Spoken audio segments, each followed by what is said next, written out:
Okay, this is the first homework problem from last night, and what we're seeing here is that hydrogen is being taken out. And if you look in your textbook on page 574, you will see that you have hydrogen and nitrogen being put together or being combined to form ammonia. And what LeChat has to do here is separate ammonia molecules to make more hydrogen. He cannot take hydrogen from the outside of the vessel. All he can do is use the balanced equation, which if you look on page 574 is question number 11, and it says that N2 and 3H2 are going to combine to make 2 NH3s. Okay?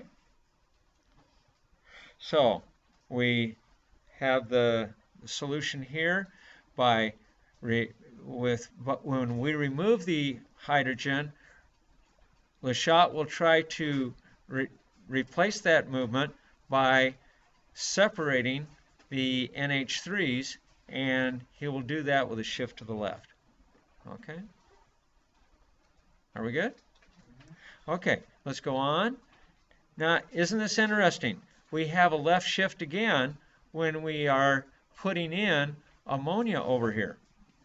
Okay, when we put in ammonia, LeChat wants to take ammonia out. All he can do is separate the NH3. So you see what he's doing here to replace the ammonia is the same thing that he did here to take out ammonia. I'm sorry, to take out ammonia, he's replacing the hydrogen at the same time. And what else is he making?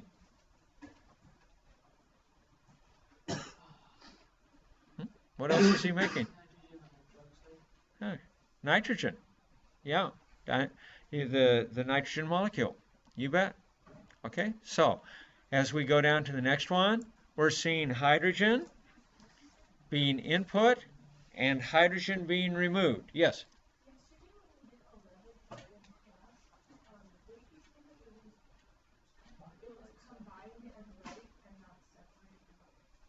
Not to make it. Well, I hope I didn't. Did I do that on the video? It does say that we're removing hydrogen, right?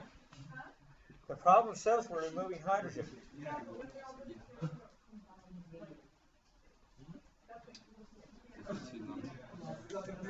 Okay. I goofed. And that's on the video, huh? Ouch. Ow! Okay, I think that's the only problem from the homework that I did, isn't it? Good thing. Okay, so at any rate, we got to separate the ammonia molecules to make more hydrogen. Okay, so that's going to be a shift left. All right? And so down here, where we're putting hydrogen in, that would be a right shift, because to take hydrogen out, you have to combine the hydrogen and nitrogen. Okay? I apologize on that mistake yesterday. I especially apologize because it's on that video. Doggone. Okay. 12A. 12, we're working with pressure now. This is really different. Very, very different. And I'm not sure we had a chance to do this in class. But let's look at the formula that is used for the reaction, and that's sulfur dioxide and oxygen are being combined to form sulfur trioxide. Okay, now how many moles do we have on the left side of this equation?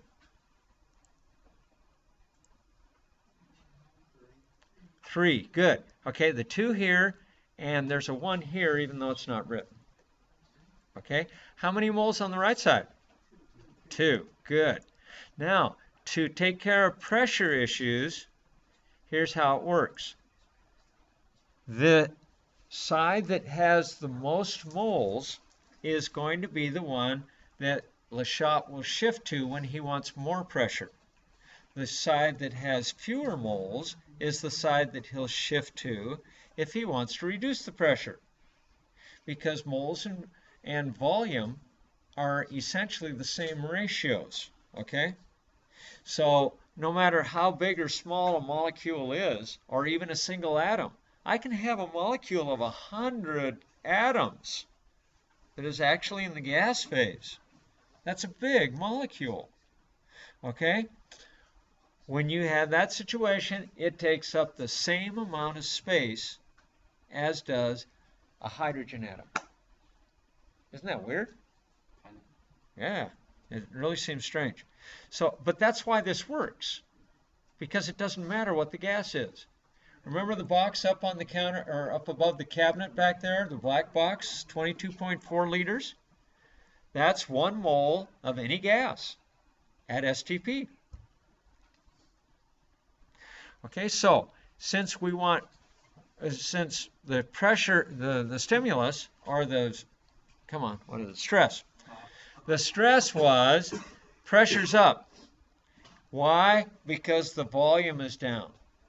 Okay, so you have to think pressure, not volume. That's where you get messed up in these pressure things. Okay, so LeChat wants the pressure to go down, so he's going to the side with fewer moles. And that's a right side, a right shift. Okay?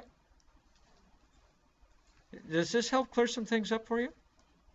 I hope so, because I got you off on the wrong foot yesterday. Very definitely. I apologize for that. Gosh. Okay, now, for this guy, pressure's up, and LeChat, of course, wants it to go down. And let's look at the situation. Why is it hopeless? Because this is the equation. How many moles on the left? How many on the right?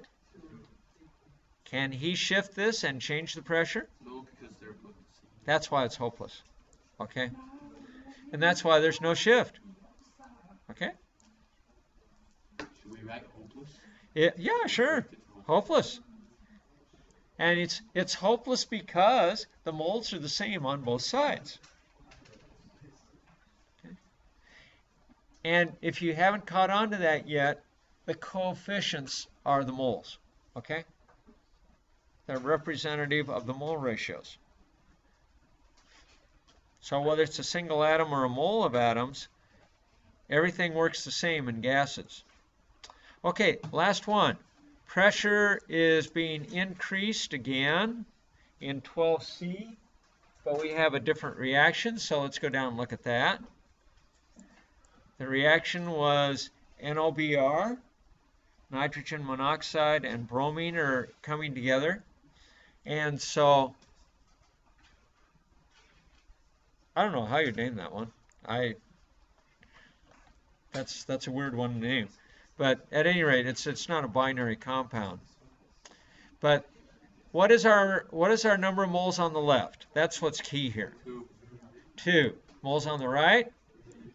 3. Yes, because bromine is 1. All right? So when we look at this, we're trying to get pressure down. This time, the smaller number of moles are on the left.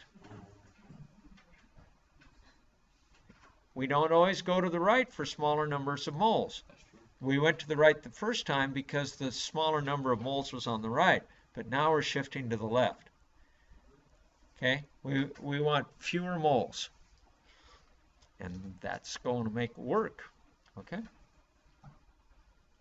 Now, that's it. We're going to talk about grading now, and we'll return to the video when we get to the lesson for today. With pressure problems, be sure that you don't work with volume. Volume is not the deal. You want pressure, and volume and pressure are inverse. When the volume goes down, that's going to raise the pressure. Okay? So you want to have that relationship hooked up properly. You, okay, and the system.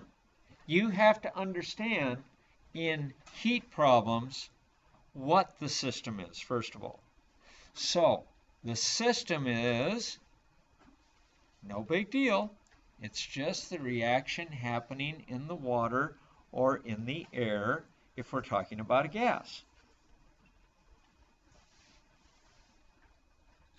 So here's our system. We're going to talk first of all about endothermic. Because endothermic I like because it's like football and basketball and tennis and any place where you can be injured.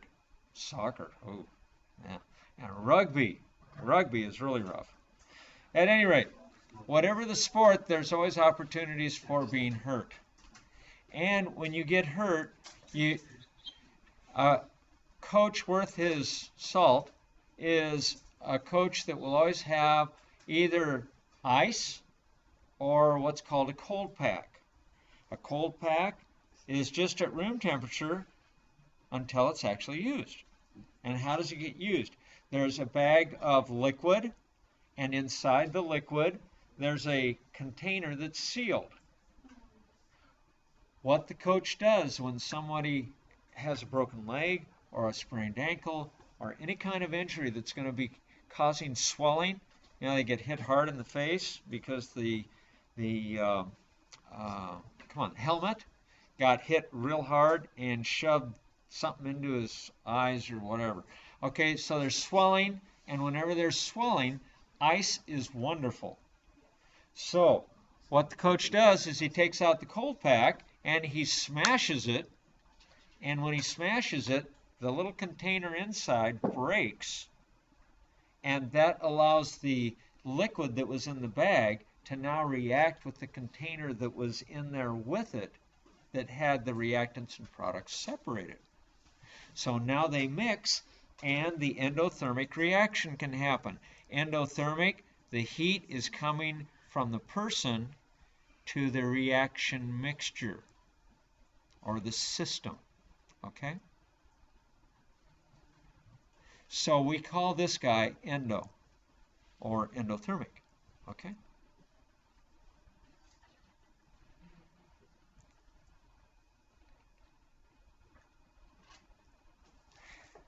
Now, with heat, heat is the arrow, and it's going towards the system. So it's taking the energy from the outside, and when we talk about a cold pack, it's coming from a human being. And so it goes to the system, and that stimulates the reaction to go and continues, and it will go until there's no more reactants. So cold packs can last a while, which is kind of neat. All right, heat the other way, going to the person, is happening with an exothermic reaction. When you go camping and you're out on a cold night, nothing could be finer than building a fire, okay? And so you put your hands up close to the fire, hopefully not over it, because you don't want your hand to be a crispy critter. Right? Crispy critter, a burnt hand. It's not nice. Anyway, so the heat going out of the system to the person is what we call exo. Everything is in relationship to the reaction itself, which is happening inside what we call the system. Okay? I'm sorry? Heat is going out of the system to the person. Yeah. And that's like a campfire. Okay? Or if you have a gas heater in your home, the reaction is happening at the burner where the gas leaves and is ignited. And then you have a recirculating fan that carries it throughout the house and heats the home. That is the reaction from, or that is the result of the reaction from the exothermic reaction of methane burning with oxygen. All right? And so let's move on and look at this last screen, and I'm just going to turn the recording off, and you can go ahead and write this down. So what do we have? Heat on the right or heat on the left? On the right if it's exo, on the left if it's endo. And now I'd like you to add something to the chart that I gave you yesterday along with the chart that you're doing your problems on. Would you get that out, please? Okay. In class, we're adding this to the bottom of this sheet, which was a handout, I think yesterday. And heat is treated as either a reactant, in which case it's endothermic, or a product, in which case it's exothermic. Okay?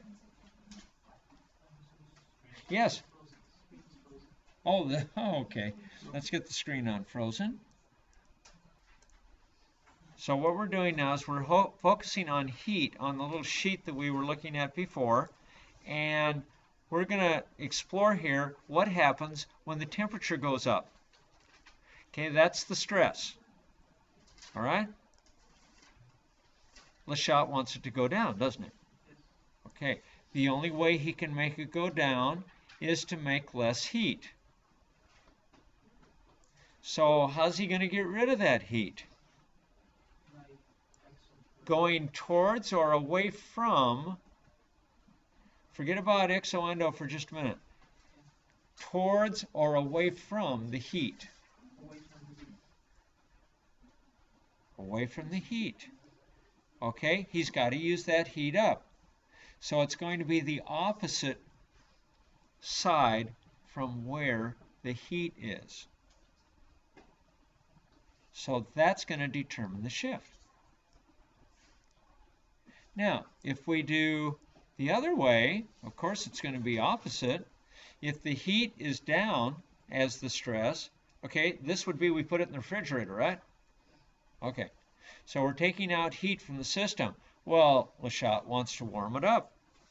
So if he goes to make more heat, he's got to make the reaction go towards the side where the heat is. So let's do an example or two here. Let's say that, let's use this very reaction that I used earlier. N2O4 goes back and forth to NO2. And this is exo, so heat is over here, and it's negative delta H. The change in heat is negative. Excuse me. If I rewrite this very same equation, and now I make the NO2 on the left, suddenly we have, what was this column? Endo or exo? Huh? Exo. Exo. He's on the right. Okay, so this guy's an exo. When I turn it around, it's the same reaction, isn't it? The delta H now is positive. Here it was negative. Yeah. Okay? And this guy is exo. Or endo, I'm sorry. The other one was an exo. This guy is endo. And so now the heat is over here on the left.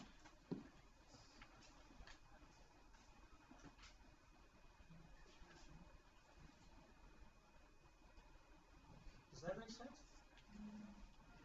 See, this is an equilibrium reaction. It can go both ways. So the N2O4 can be the reactant, or the NO2 could be the reactant. And let's get this balanced. Okay. 2 and 1, yes. Oh, because I screwed up. Thank you. Where did that hydrogen come from? Okay, N2O4. There we go. Yes. Thank you for fixing that before this became a video online. All right. Let's go into your homework and let's look at a couple of problems. Okay? This first one, I want to point out something else to you as long as we're here. One of the stressors here is putting in xenon. Do you see xenon in this equation? Huh? Okay, guess what? What did I say about LeChat when he couldn't do anything? He's hopeless? Yeah, he's hopeless here. Because xenon is not in the reaction. It cannot affect it. Okay? So with xenon, he cannot do anything. It's just like that hopeless one. That's B, right? Okay, but when they're the same number, that's letter B. You can write that right in there if you like. And it's because the xenon is not in that reaction anymore. It's not part of it. Okay, here we go. This first one that you're into is number 37, where it says endothermic. Endothermic, heat's on the left. Yeah. This next one is also endothermic. It actually tells you that it's endothermic, but you don't know which side the heat is on unless you took good notes today, right? And now, number 39. They said it was exothermic, so your heat's on the right. That's easy. Number 40, endothermic, heat has to be on the left. Most of these are endothermic, aren't they? Heat's on the left again. Now, how did I know that this was exo? See, I wrote that heat in myself. How did I know it was exo? You guessed. Do you see the kilojoules? Like the kilojoules. What are they? Positive. That's an exo. Because it's producing heat. It produces heat because it's losing heat. And that's the one that you feel the warmth. That's the exo dude. Positive kilojoules. Makes all kinds of sense. Okay? What's happening as a result of the reaction is that 92 kilojoules are being produced. There you go. That's it, folks. Hope this helps for tonight's homework. Enjoy.